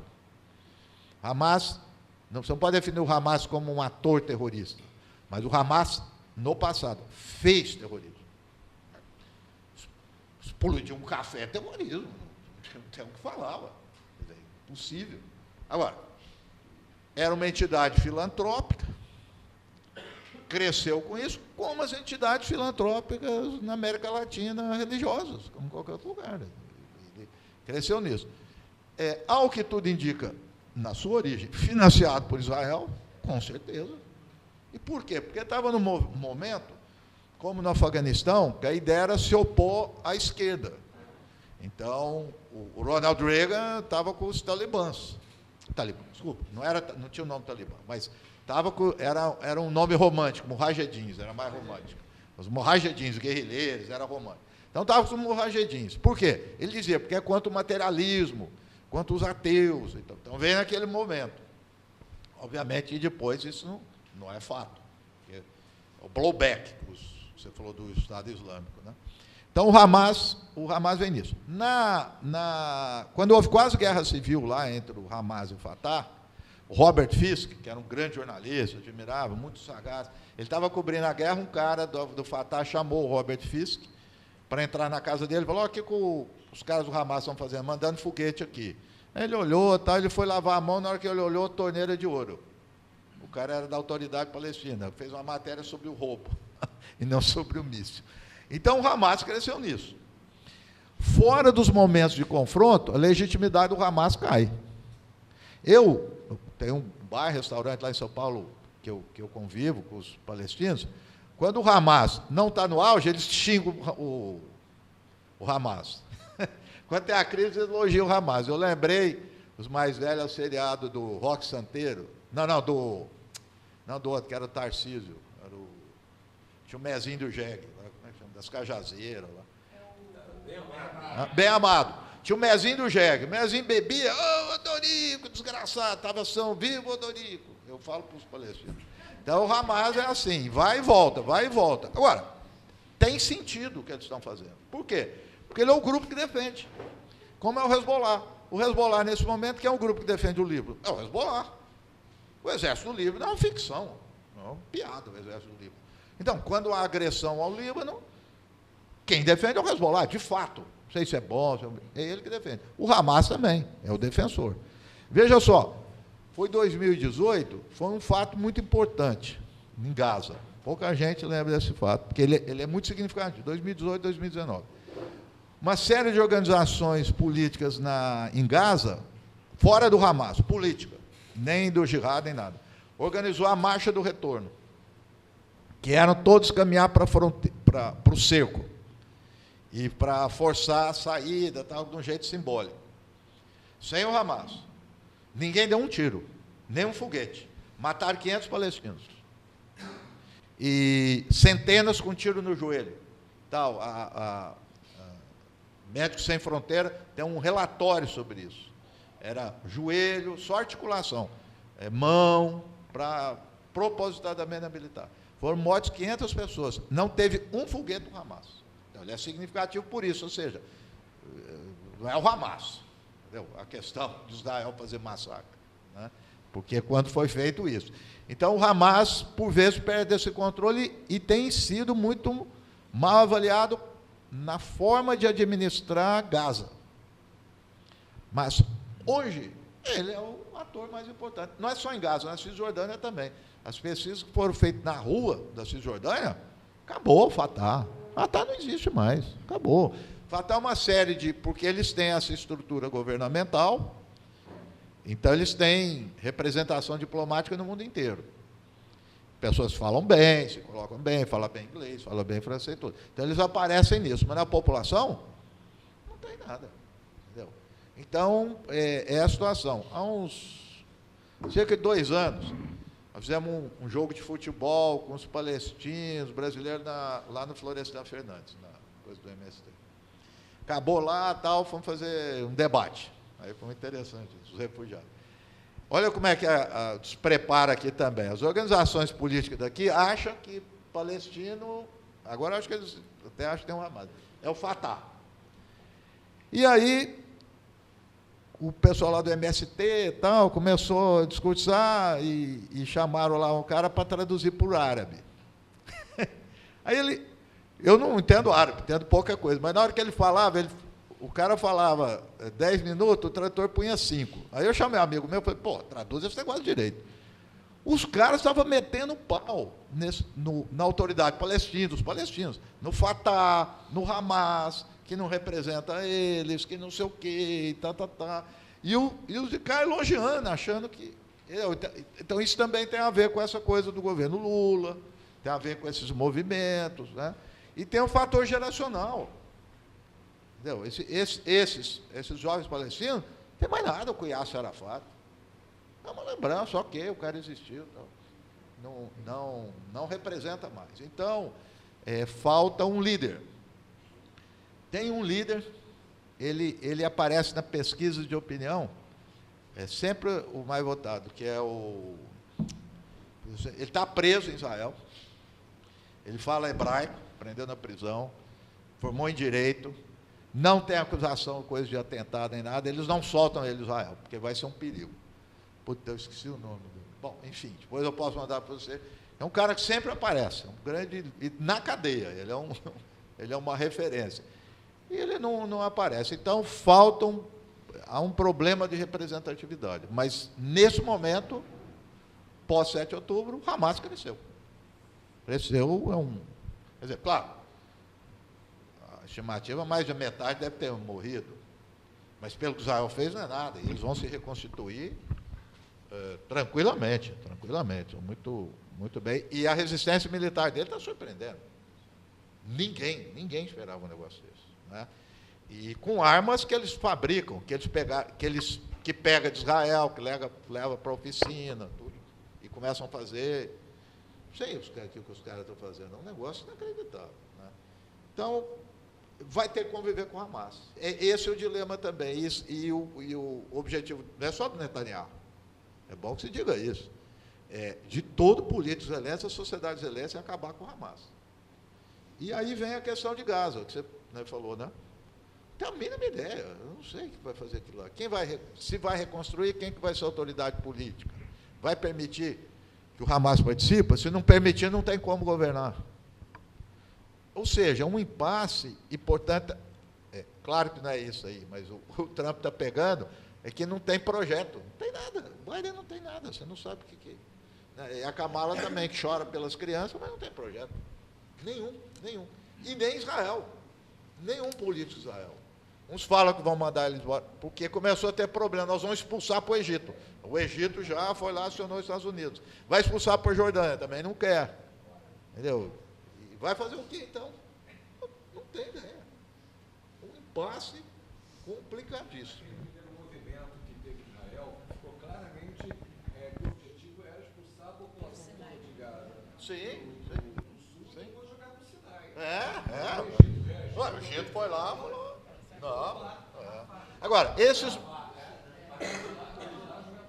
Agora, esses movimentos da sociedade de Israel não tem nada a ver com o palestino, gente. Eles querem o refém ou querem derrubar o Netanyahu e vai colocar um outro que tem a mesma concepção em relação ao palestino. Você esquece. Fica nego, vai mudar o governo de Israel. Na questão palestina, não muda. Zero possibilidade de mudança. Zero. Não vai ter mudança. Entendeu? Vai ficar isso. Vai ter conversa. É o que eu estava falando. Que o general falou do Iraque ao Afeganistão, nós, americanos, fomos embora. Israel não tem onde. 20% da população que está dentro de Israel é palestina. Que está dentro. E ao lado, 2 milhões em Gaza, 1,5 milhão lá na Cisjordânia. Como é isso da cidadania? Porque eles falam que é apartheid, que não tem os mesmos direitos. É verdade. Os israelenses têm os mesmos direitos. São árabes e israelenses. Árabes e israelenses, quer dizer, eu prefiro dizer palestino. Sim, mas é porque eles dizem assim, eles fazem questão de dizer que são árabes e israelenses porque têm os mesmos direitos, são cidadãos. Não tem, meu Deus. Não tem. É como toda sociedade, tem uma elite que é cooptada, mas não tenha dúvida. Tem uma elite palestina que foi cooptada. Mas é óbvio que não tem. Quer dizer, porque chance zero deles fazerem qualquer tipo de manifestação. O pouco que foi dito lá, inclusive gente destaca, uma palestina que é influencer, que é muito bonita, tudo tem seguidor, foi presa. Ela só criticou o genocídio, ela foi presa, que mora em Israel. Então, a repressão lá é brutal, não tem como manifestar. Mas são 20% da população. 22, 23, que é um problemão para eles. Né? E tem um êxodo, né, acontecendo. Sim. De israelense? Isso. Sim. Os caras, vão defender o Estado de Israel. Esse é outro sinal importante, hein? Estão indo embora. Né? Muita gente indo embora. Que já é um desgaste da legitimidade de defender o Estado. Né? Que antes você tinha um voluntário. E não se sabe quantos morreram. Estão escondendo o número de mortes israelenses. Está tendo suicídio. Entendeu? Genocídio tem custo. Né? Não é fácil, não. Tem custo para quem faz o genocídio. Não? Tem reversão. Mas é uma situação muito complicada que está Israel.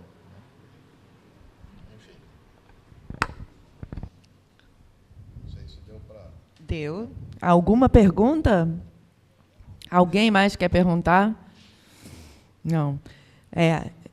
Eu vou chamar a professora Cida para fazer um encerramento. Antes, só quero dar um aviso. O professor Nasser passou para a gente 7 artigos diferentes sobre conjuntura, sobre essa relação entre Rússia e o mundo árabe, também sobre política externa dos Estados Unidos, e a gente vai colocar os links para esses artigos na nossa rede social, onde foi anunciado o seminário.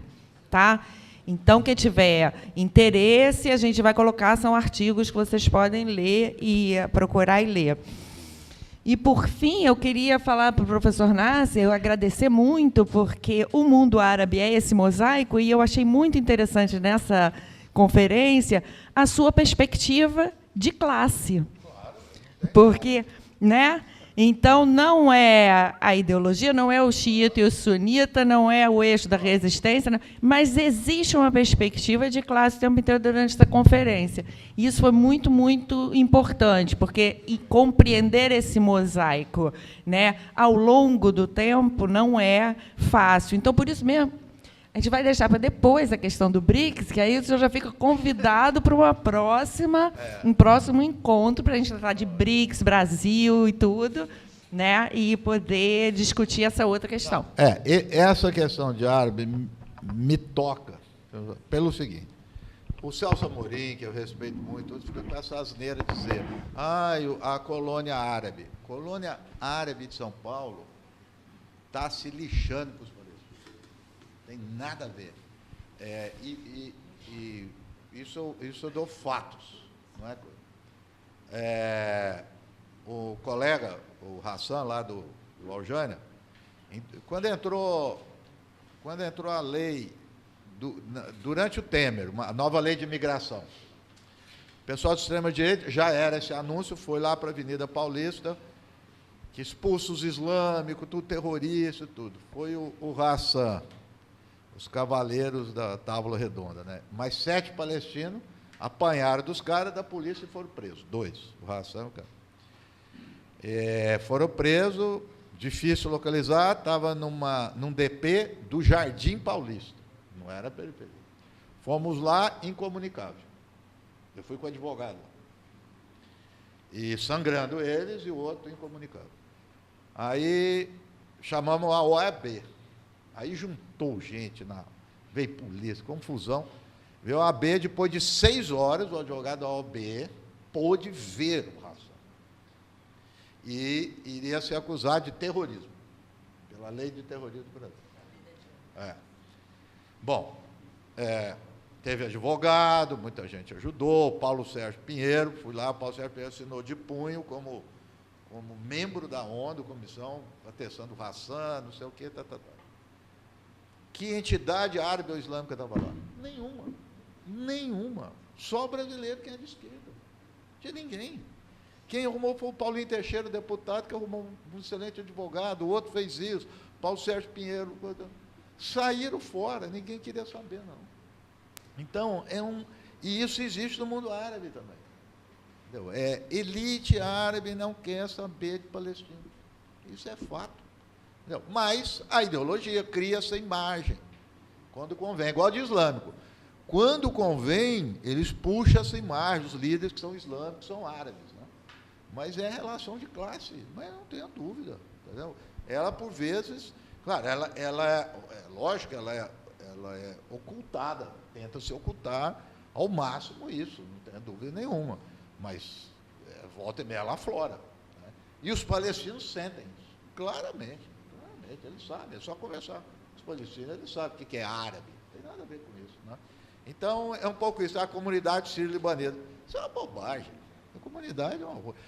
Uma vez estava na Mostra Árabe, eu saí lá da Mostra Árabe e falava assim, tinha um documentário de um sírio criticando lá, porque os palestinos ficaram contra o Assad. Eu tenho relatos de palestinos, que horror o Assad fazia. Antes da guerra. Aí o cara falou assim, ô professor, falaram mal da Síria? Eu falei, da Síria? Eu não conheço. Síria. Não, falaram mal. Do Assad? Bom, do Assad. Então, aí é outro papo, né? Então, assim, o Assad. Agora, o Assad, a mulher dele, frequentava as rodas das elites europeias, como o Gaddafi, que eu já citei aqui. Só que o Gaddafi era muito esperto. O que ele fazia? Toda reunião com algum líder, eu lembro quando o Lula foi, ele ia para uma tenda, para evocar esse orientalismo, né? Ah, ele é tribal. Tribal é escambau. Tribal nada. Entendeu? Hein? Então, ele montava a tenda lá, deu dinheiro para o Sarkozy, deu dinheiro para o Berlusconi, influenciou a eleição, prendia os refugiados da África subsaariana, fazia de escravo. Aí não, é árabe, é um cara do deserto. Deserto, então, assim, essa elite árabe é uma elite que financia as instituições europeias. Time de futebol, universidade. Tive um aluno que foi para Sciences Po, que é de uma cidade da França, é uma cidade pequena, perto da Itália. A Sciences Po tem vários lugares, eu esqueci o nome. Que tem estudos de Oriente Médio. E numa aula lá, ele levou, sei lá, falou de um autor que a gente leu, marxista, o quê. O professor falou, não comentando sobre isso aqui. Por quê? Porque essa Universidade da Sciences Po de Estudos do Oriente Médio é financiada pela elite árabe. É isso. Então, são esses caras que estão lá em São Paulo, principalmente, no Rio também. Mas em São Paulo tem essa comunidade. Aí fala, comunidade, que é o Guga Chakra, fica falando essas coisas, entendeu? É verdade. Eu caí no erro um dia no Twitter de falar dele, ele tem 1 milhão de seguidores, tem 10 mil. Me massacraram. Eu falei das bobagens que ele fala. Ele, aquele Diogo Bercito, que traz a cultura árabe. Então, esse Diego Bercito escreve. Uma pequena justiça. Daquela turma da Globo News, o Google ainda é o que é melhor. Não brinca. O Guga Chakra um dia disse, falou assim. Não, pelo amor de Deus. Eu prefiro os caras de extrema-direita que esse Guga Chakra. Prefiro extrema-direita do que sionista de esquerda. Mas chega, eu estou falando. Bom, eu acho que a gente está começando a engrenar aqui na 1001 Noites. Mas, enfim, gente, eu tentei organizar aqui uma palavra final, né, para a gente encerrar aqui, mas antes agradecer aqui a presença do professor Reginaldo Nasser, né, que abrilhantou aqui essa conferência de encerramento, mediada pela minha colega de lutas, né, de batalhas aqui no PPGHS. Então, eu organizei aqui, rascunhei algumas palavras para a gente encerrar aqui o nosso seminário. Tá? Então, chegamos ao final do 12º Seminário Interno do PPGHS da UERJ. Nesse ano, elegemos o tema da história social, atravessada pelas crises e desafios. Foram 5 dias intensos, com um programa denso, mesas redondas, mesas de apresentação de pesquisas dos pós-graduandos e 2 conferências.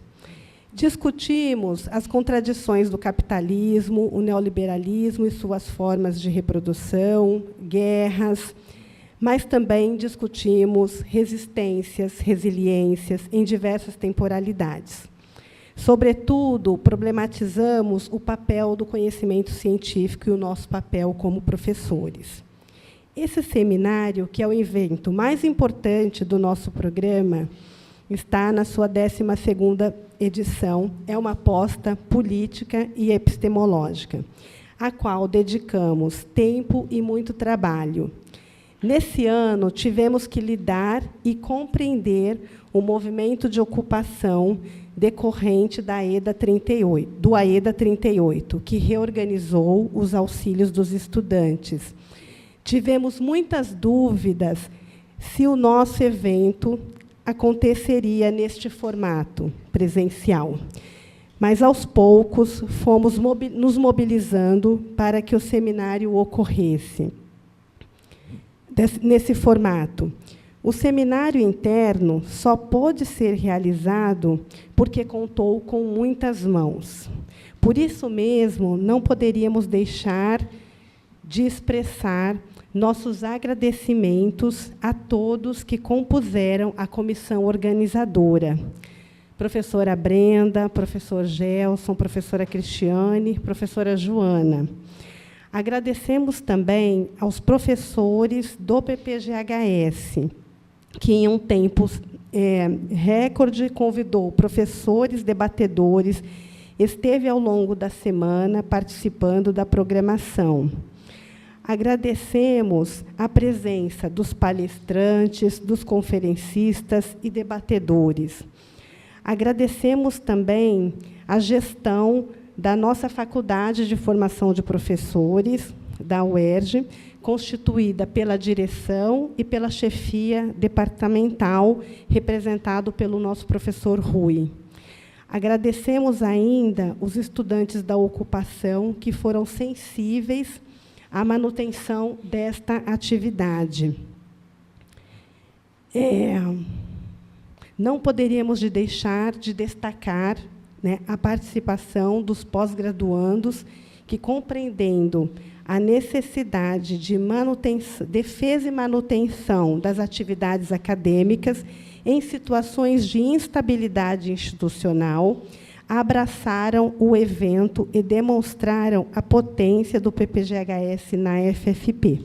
Então, com isso, eu encerro, né, os nossos agradecimentos, e aí não sei se algum membro da comissão organizadora gostaria de esboçar mais algumas palavras, e se algum aluno do PPGHS também gostaria de vir aqui e fazer o registro.